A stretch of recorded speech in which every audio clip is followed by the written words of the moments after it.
안녕하십니까. 한 주간의 연예가 이슈들을 들여다보고 분석하는 강일홍의 이슈 토크입니다. 꽃피는 4월과 5월, 전통적으로 결혼 성수기라고 할 수 있죠. 이번 주는 연예가에도 달달한 결혼 소식이 주목을 받았습니다. 지난 20일 개그 콘서트 레전드죠. 심연섭이 늦깎이 결혼식을 올렸습니다. 나이가 55살, 꽤 노총각이라고 할 수 있는데, 이날은 결혼하기 좋은 길일인 모양이었습니다. 연예계에서는 에일리 그리고 가수 김종민도 같은 날 결혼식을 올렸습니다. 같은 날 3명이나 결혼을 하는 바람에 연예인들, 하객들로 가야 되는데 누구를 먼저 가고 누구를 나중에 가고 또 어디는 가고 어디는 못 가고 이래야 될 참 고민이 많았을 것 같습니다. 우선 심연섭 얘기부터 해보겠습니다. 심연섭 결혼식장엔 저도 현장 취재 겸 하객으로 참석을 했는데요. 신부는 TV조선 다큐 러브스토리 예능 조선의 사랑꾼에서 만난 11살 아래죠. 정영림 씨입니다. 심연섭 씨는 70년생이고 올해 나이가 55살. 그리고 신부 정영림은 81년생. 고향이 울산인데요.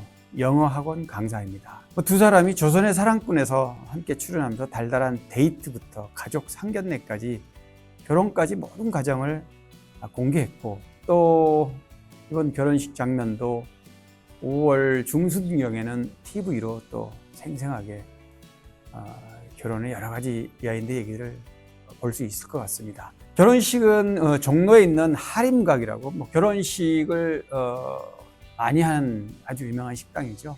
여기에서 진행됐는데 대형 컨벤셔널이 비좁아 보일 정도로 엄청나게 많은 하객들이 왔더라고요.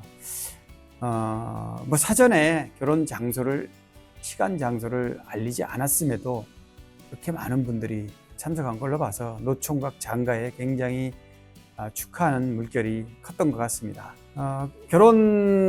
결혼식장에서 심연섭을 직접 만나봤는데 이렇게 많은 분들이 축하해 주시니 정말 몸둘 바를 모르겠다. 그러면서 한편으로는 청춘 시절 젊은 날을 다 보내고 이제 와서 결혼을 했으니 늦게 결혼한 만큼 남들보다 2배, 3배 더 행복하게 살겠다고 다짐 겸 본인의 속내를 밝히기도 했는데요. 이날 결혼식에는 심연섭이 학교 1년 선배가 배우 이병헌이라고 그러죠.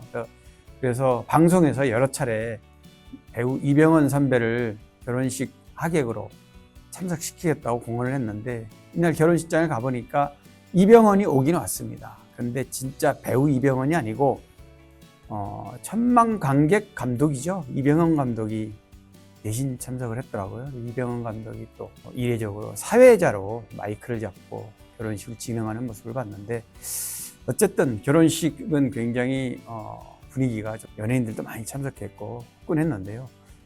가수 소름도가 자신의 노래죠. 별빛 같은 나의 사랑아. 이 노래는 임영웅이 불러서 엄청난 히트를 기록한 노래인데 이 노래에 담긴 의미가 쉬운 중반에 결혼하는 심연섭의 결혼, 그리고 앞으로 살아가야 될 어떤 애정과 사랑의 지침이 담겨 있다, 이런 얘기를 소름도 씨가 하던데 이 노래를 불렀고, 또 가수 김다연 양이죠. 고등학생 나훈아의 사랑이라는 노래를 불렀는데 이 노래도 또 묘하게 결혼 분위기에 잘 와닿는 것 같았습니다. 지난해 TV조선 조선의 사랑꾼을 통해 딸 이수민을 결혼시켰죠. 작년 4월입니다. 1년 전인데 이용식 씨도 이날 자신도 이 프로그램을 통해서 딸을 결혼시켜서 그런지 각별한 애정을 가지고 또 이 심연섭 결혼식에 이모저모를 조언하고 또 당연히 하객으로 축하하지만 하객 이상의 모습을 보여줬는데 이날 심영래, 김국진, 김대희, 김준호 이런 연예인들, 동료 선후배들이 굉장히 많이 참석했고, 유명 트로트 작곡가죠. 윤명선 씨도 결혼식장에 제가 이제 만나서 특별한 축하객으로 자리를 하게 됐다는 얘기 좀 들었고요. 방송국, 예능국 PD들도 보이더라고요. 심연섭이 워낙 개그 콘서트에서 오래전 일이긴 하지만 코미디 프로그램을 주도했던 주인공이었다 보니까 당시에 연출했던 PD들이 또 참석해서 축하하는 모습을 봤습니다. 심영래 씨 같은 심씨, 청송 심씨인데 가문으로 보면 학렬로는 삼촌뻘이라고 합니다. 그래서 삼촌뻘이면서 개그맨 대선배 심영래 씨가 마이크를 잡고 또 축사를 하는 모습을 봤습니다. 각별한 남다른 후배 사랑을 보여주는 모습이 좀 이채롭게 보였고요. 근데 심연섭은 결혼과 동시에 주말 부부로 살아야 된다고 그래요. 정영림 씨가 고향이 울산이고 거주지도 울산이고 또 여러 가지 활동 반경이 그쪽이다 보니까 심연섭 씨가 양보를 했다 그래요. 그래서 심연섭이 KTX 타고 울산으로 왔다 갔다 하면서 신혼 생활을 갖게 되고 신혼집은 일단 울산에 마련했다 이렇게 얘기를 했습니다. 이날 결혼식이 또 두 건이 더 있었는데 코요테 mem버죠. 김종민이 장충동 신라호텔에서 결혼식을 가졌습니다.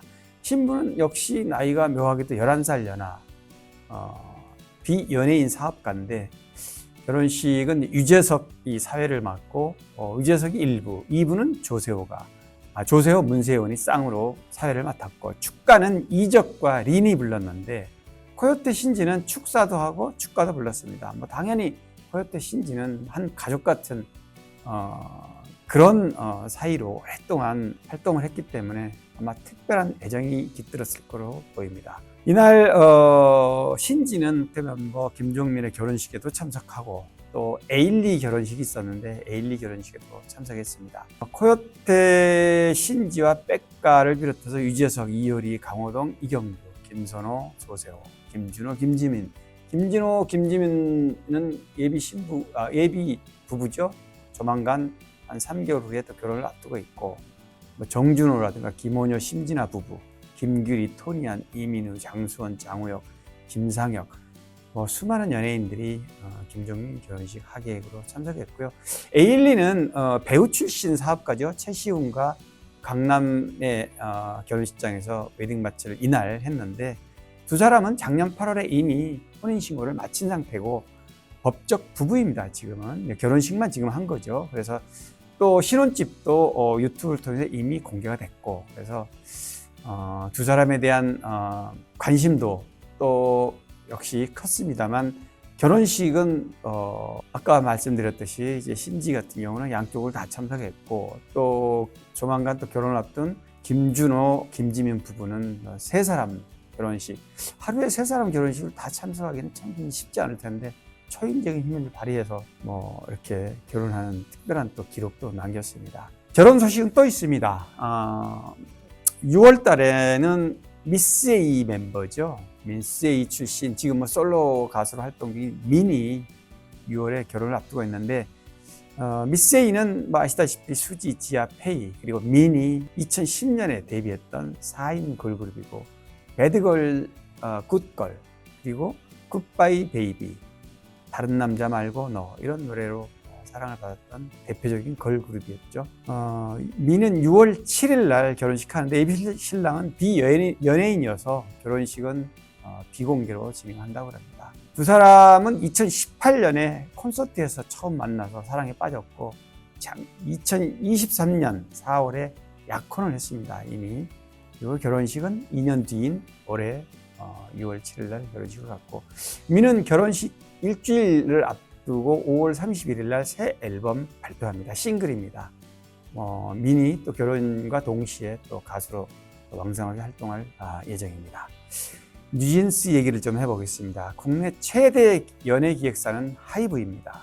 하이브 방시혁 의장이 소속사 걸그룹들 멤버들과 기념사진을 찍었는데 이 기념사진이 지난 19일, 20일 인천 중구 인스파이어 아레나에서 열린 르세라핌 월드투어 공연 현장에서 찍은 사진인데요. 이 걸그룹 멤버들은 르세라핌, 아일릿 그리고 캐츠아이 하이브의 대표적인 걸그룹이죠. 이 멤버들과 단체로 방 의장이 사진 찍었는데 이 자리에는 하이브 산하 레이블 어도어와 지금 법적 공방 중인 걸그룹 뉴진스는 없었습니다. 당연히 참 지금 서로 날선 공방을 하고 있는 와중이니까 참석은 하지 않았을 거로 보이는데 묘한 기류를 좀 보여줬습니다. 방 의장이 지난 22일 날 자신의 SNS에 유나이티드라고 쓰고 각 그룹과 소속 레이블의 이름을 해시태그로 나열했습니다. 그러니까 르세라핌, 아일릿, 캐치아이죠. 그런데 마지막 해시태그에 원팀, 우리는 하나다. 영어로는 유나이티드라고 썼으니까 이렇게 이런 의미를 담았는데 거기에 뉴진스가 빠졌다는 아쉬움이 담겼다는 내용이고요. 뉴진스는 작년 11월 어도어와 전속 계약이 해지됐다고 주장했고 올해 2월에 뉴진스가 아닌 새 팀명 NJZ로 독자 활동을 예고했습니다. 반면에 하이브는 레이블 어도어 측이 2029년 7월까지 뉴진스와 전속 계약이 유효하다고 전속 계약 유효 확인 청구 소송을 제기했는데 기획사 지위 보전 및 광고 계약 체결 금지 가처분 신청을 법원에 했고 법원은 지난달에 어도어의 손을 들어줬습니다. 그러니까 하이브의 손을 들어준 거죠. 어도어의 기획사 지위가 인정된다. 그리고 뉴진스 멤버와 전속 계약도 유효하다. 이렇게 판단을 했습니다. 그래서 뉴진스는 이제 어도어, 하이브의 승인이 없는 독자 활동을 할 수가 없게 됐고요. 물론 가처분 인용에 대해서 뉴진스 측이 이의 신청을 진행했지만 법원에서 기각됐습니다. 그래서 현재는 항고한 상태이고요. 뉴진스는 이제 잠정 활동을 지금 중단한 이런 상황이라고 할 수 있습니다. 어찌 보면 한창 활동을 해야 될 뉴진스, 세계적인 걸그룹 왕성하게 활동해야 되는데 이런 활동을 중단했다. 이거 정말 여러 가지 면에서 보면은 멤버들로서는 사면초가라고 할 수도 있습니다. 일단 가처분 인용의 효력은 본안 소송 결과가 나오는 시점까지 임시적으로 유효합니다. 법조계에서는 이번 사안의 경우 1심에만 올해가 거의 소배될 것으로 예상을 하고 있기 때문에 3심까지 이어진다면 2, 3년이 걸릴 수도 있다 이렇게 봅니다. 그래서 재판에 만약 2, 3년이 걸린다 그러면 아니면 2, 3년을 넘어서 그 이상의 시간이 소요된다고 보면 참 이게 난감합니다. 더구나 본안 패소 가능성도 높다고 이렇게 좀 판단하는 길이기 때문에 패소 시에는 이제 위약금도 물어야 되는데 한 가지 다행인 점은 시간이 지나갈수록 위약금 액수가 줄어들 수밖에 없다는 점입니다. 그 부분은 좀 뉴진스 멤버들 측에서 보면 좀 다행인 거죠. 왜냐하면 표준 계약서에 따라 계약 잔여기간 개월수에 남은 잔여기간 개월수에 직전 2년간 월 매출 평균액을 매출액을 곱한 금액을 위약금을 산정하기 때문인데 만약에 지금 이 시점에서 위약금을 산정한다면 꽤 금액이 엄청나게 많을 건데 만약에 2, 3년 후 그 이후에 이런 계산을 한다 그러면 상당히 줄어들겠죠. 그래서 시간이 흐르면 잔존 개월도 줄고 활동하지 못한 뉴진스의 월 평균 매출액도 떨어질 수밖에 없고 그래서 그런 위약금에 대한 부담은 줄어들 수밖에 없습니다. 다만 또 한 가지 문제가 있습니다. 장기간 공백이 이어진다 그러면 과연 그때까지 뉴진스의 인기가 유지할 수 있을 것인가? 왜냐하면 아이돌은 활동하지 않으면 잊혀지게 마련입니다. 아무리 인기 걸그룹, 인기 아이돌 그룹이라도 장기간 활동을 하지 않으면 그 존재감이 떨어질 수밖에 없는데 이번 가처분 결과가 실질적으로 뉴진스에 도움이 되고 어도어로 돌아갈 마지막 기회다 이렇게 해석하는 쪽도 있습니다. 이런 이유 때문에 어쨌든 복잡한 상황이 좀 계속 이어지고 있는데 일단은 뉴진스 멤버들 입장은 굳건하고 단호합니다. 태도나 입장을 현재로서는 바꿀 의사가 없는 것처럼 보이고요. 법적 판단이 최종적으로 나오기까지 지루한 교착 상태는 계속 이어질 것으로 보여서 참 안타깝습니다. 팬들 입장에서는. 팬들의 응원과 지지에 위로받는 멤버들의 속내도 답답하긴 마찬가지입니다. 뉴진스 멤버 중 한 명이죠. 혜인이 생일을 최근에 맞았습니다. 지난 20일 날이 생일인데 하루 뒤인 22일 날 SNS에 이 SNS는 뭐 멤버들이 함께 운영하는 소셜 미디어입니다. 여기에 이제 팬들에게 혜인이 자필 편지를 남겨서 사진과 함께 속내를 밝혔는데 자신의 생일날 하루 전날 생일날 팬들이 보내준 메시지에 대한 화답의 의미가 담겨 있지만 최근에 일련의 상황에 대한 속내도 같이 들어있다고 보시면 될 것 같습니다. 이 내용을 조금 읽어볼게요. 생일 축하해 주셔서 정말 감사하다. 전 사실 아직도 저희 버니즈, 팬덤명이죠. 버니즈에게 해준 게 별로 없다고 생각한다. 버니즈가 저희에게 준 게 너무 많다고 감사하는 마음을 우선 보냈고요. 또 이렇게 강인한 버니즈가 저희를 응원하고 있다는 사실이 정말 큰 힘이 된다. 내 인생을 살아가며 잊고 싶지 않은 중요한 부분들을 다시 한번 생각할 수 있었다. 지금 이 시련을 양분 삼아 더 자라날 수 있을 거라고 믿고 있다. 좋은 글로 힘이 되어줘서 정말 고맙다. 그러면서 마지막으로 이렇게 썼습니다. 너무 서운해하지 않으셨으면 좋겠다. 저희를 응원해주는 모든 버니즈 분들을 다 똑같이 소중하게 생각한다고 위로와 당부하는 얘기를 썼습니다. 오늘 강의로 이슈 토크 여기까지 하겠습니다. 고맙습니다.